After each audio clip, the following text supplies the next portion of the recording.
you're building a SaaS AI wrapper, whatever, at some point you might want to charge the customers.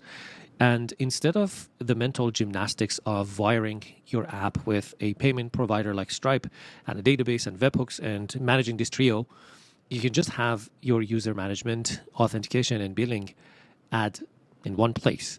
Heck, if you're using a multi-tenant SaaS product that needs organizations, think teams, companies.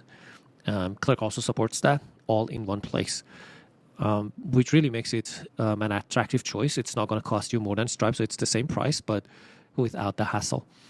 I'm going to walk through an app that I have built. It's a multi-tenant task tracker, like a Notion-style task tracker. You can create tasks. Very simple. You can just move tasks between different pipeline stages, or it's like a Kanban board.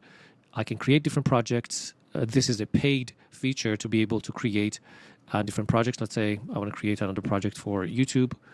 That first project is a default project that I had.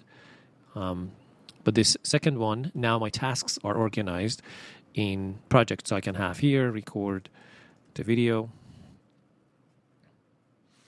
in this project separate from that first one. I also have multi-tenancy, so I have organizations available here. If you want to see how I built this project here, there's a video linked in the description and somewhere in the cart, so you could watch that. I'm not going to go through those steps here, but this already has orgs and also has billing. So let's go to the pricing page. I'm already on the Pro plan, which is a paid plan that gives me the ability to create projects to be able to separate tasks or group tasks in one place. In my orgs, as you can see here, I have enabled billing and I can manage my billing. I'm on the Pro version.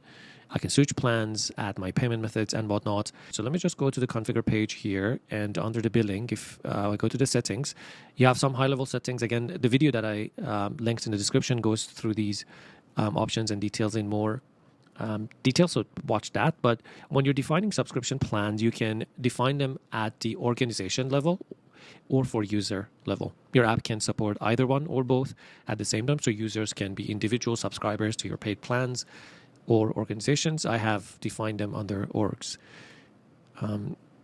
Now, in every plan, you can have monthly versus annual pricing. You can have seat-based. So if it's an orgs and you want to limit the number of seats each org has and also have a per seat kind of price, you can enable that and have a per seat fee. We're going to cover this in a future video on this same project, so we know.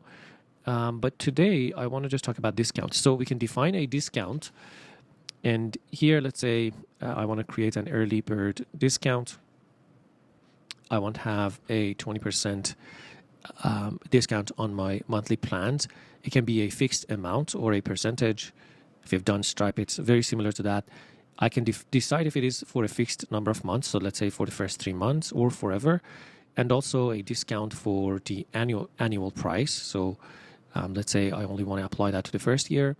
Now, I can also decide whether I want to be able to manually apply this discount or have a promo code. This is a customer-facing code that they can use at the checkout, or I can set the manual over here. Now, if it is a promo code, you can also have more options. So total number of redemptions, only apply to new subscribers, and then what plans does this apply to? And then if there is a specific range of time that you want to kind of expire this code. If it is manual, you can basically apply to any plan that you want. So let's go ahead and save this. Now, let's go back to our user and actually apply this discount. So I have this user, and as you can see, all the information is just in one place. I have the organization this user belongs to and subscriptions. If this user was on a user-specific subscription plan, it would show up here. But the organization-specific subscription plans are only showing under the org. So when I select the org, I can go under the subscriptions on the org's plans. This has an active subscription for the Pro plan with the previous invoices and whatnot. And if I click on this Pro subscription over here, I can see the details over here, but now I can apply this discount. So let's say I want to select this early bird.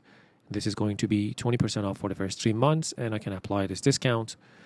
And now the next bill that I'm going to have is going to be at a reduced price.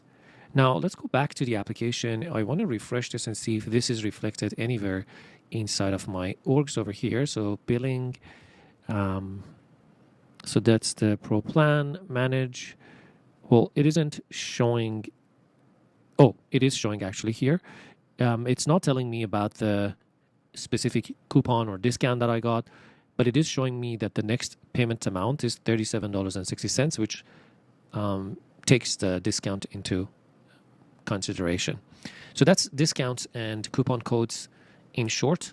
As I mentioned, you can have them so you can manually apply them through the dashboard or issue coupon codes that users can apply at checkout for specific plans, specific number of times, specific date range, specific products.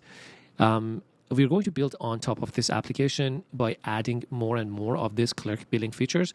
The next thing that we're going to try to build here is per seat billing. Right now, the only billing requirement in our app is when someone wants to create different projects. By default, everybody gets a default project, but if they want to have multiple projects, they have to upgrade to a paid plan. That's where we're triggering that kind of paid subscription.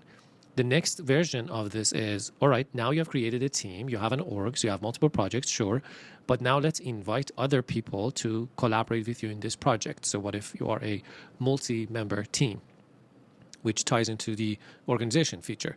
Now for that, we can also have this per seat billing. So be like, if you want to invite other team members, now you could just subscribe to our enterprise plan, which is, I don't know, $10 per seat. So we're going to do that next. Again, if you want to see the code base for this and how I built this from the ground up to this point, watch the video linked in the description. If you have any questions, like always, hit me up in the comments and I will see you in the next one. Bye-bye.